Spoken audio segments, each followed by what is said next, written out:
One of the weird, interesting game journalist narratives has been over the past couple of years has been that like Titanfall 2 has one of the best single player campaigns out of any modern first person shooter. And it's one of those things that like made me raise an eyebrow when I saw it. When to me it sounded a lot like, oh, Destiny is better now, or or The Witcher 3 is one of the best open world games ever made, or Cyberpunk is going to be so good, guys. Like, game journalist propaganda, right? Like, completely dismiss it, ignore it, and don't pay any attention to it. Because, like, these people don't know what they're talking about. They are paid shills. They are parasites that are paid to promote products.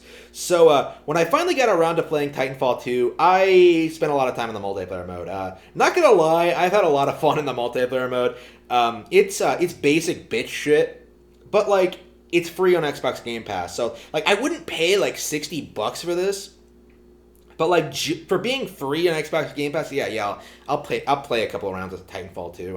I don't care. Like I like the multiplayer in Titanfall, but that's not what's being hyped up. That's not what people are talking about. When it comes to like Titanfall 2, the thing that game journalists really try to sell you on, they really try to promote, is the single player campaign. And I finally took a moment to like play it a couple of hours ago. Not through the entire thing, just like basic bitch, like going through the first couple of areas. And yeah, they are completely full of shit. It is a generic first person shooter action game. Like, admittedly with better parkour mechanics, with smoother animations and stuff like that, but like the enemy AI is still terrible. The artwork still isn't good. Like I was playing it and like really thought to myself like, wow, I really could be playing something like Metroid Prime or GoldenEye or something like that, like Half-Life, like all of those ancient fucking first-person games are way, way better made than this.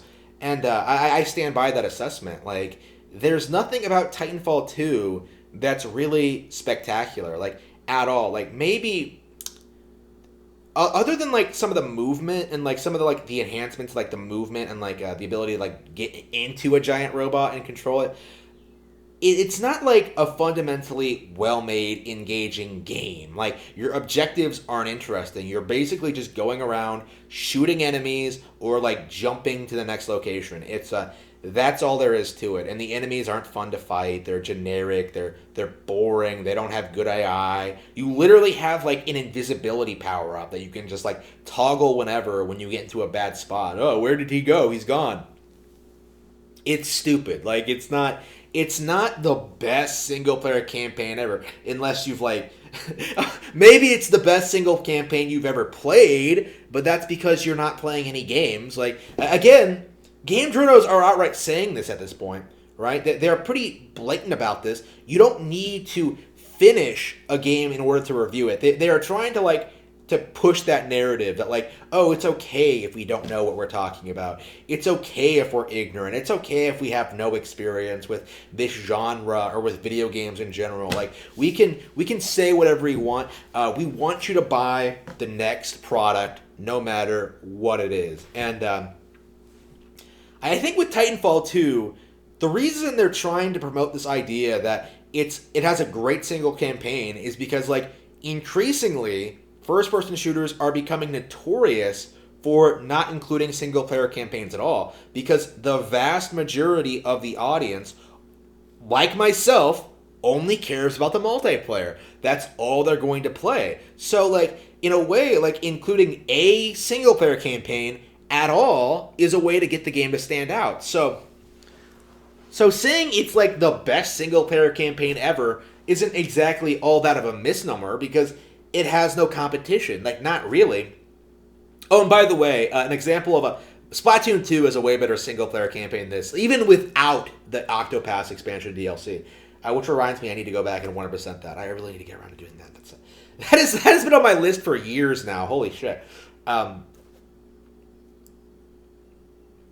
Titanfall 2 really isn't that special of a game. Like, when you get right down to it, like, yeah, sure, I like it more than Halo, but that's not saying a lot. I like it more than COD, but that's like saying it like, I like it more than that piece of that shit I took this morning. Like, there's nothing more to it than that. Like, it's functional at what it does. It's a futuristic military game that, like, I enjoy playing online, but that's it. I wouldn't hype it up to anyone. In fact, all I would really want is for, like, Nintendo to take the idea and make it better. You know what I mean? Sort of like how Astral Chain is a better Cyberpunk game. Like, something like that. Like nothing Titanfall does really makes it stick out from the crowd. And the single player campaign is a really good example of that. Like, in spite of all of, like, the things that Titanfall, like, supposedly does differently, it all just falls under the same umbrella. Just go to the next objective, shoot a couple of guys, and have a witty back and forth with your sentient robot that's has no sense of humor. I don't want to say I don't enjoy Titanfall 2 because I think that would be, like, a bit unfair. But, like, to me, it's like a 6 or a 7 out of 10 game that has, like, an appeal because, oh yeah, like, this is a game that people play online.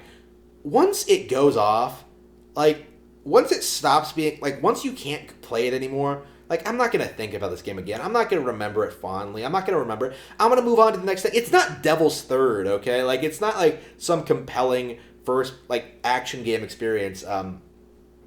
It's going to be replaced by Titanfall 3, another cookie cutter, generic first-person shooter. And if it's on Game Pass, I'll probably play that too. But, like, the thing is, like, all of these games on Xbox, on PlayStation, on PC, they simply can't compete with what Nintendo is doing right now.